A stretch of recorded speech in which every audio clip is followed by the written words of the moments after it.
ভবানীপ্রসাদ মজুমদার সাধারণত ছোটদের জন্য ছড়াই লিখে থাকেন, কিন্তু আমরা অনেকেই জানি না তিনি অনেক মনীষী আমাদের দেশের যত নমস্য দেখি তাদেরকে নিয়ে ছন্দে ছন্দে অনেক কিছু রচনা করেছেন।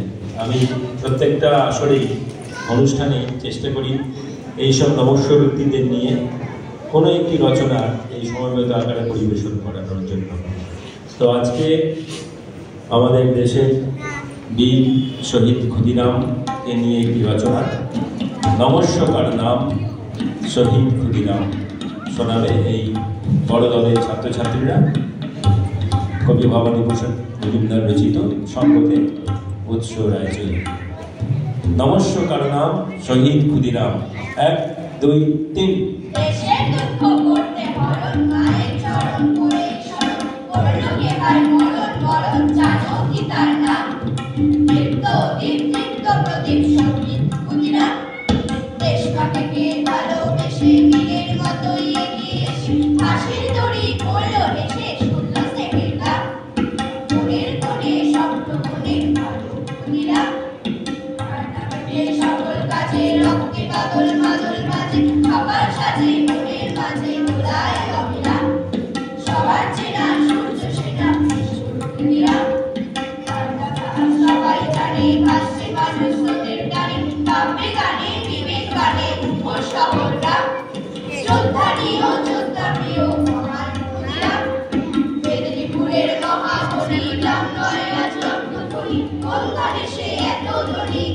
ধরা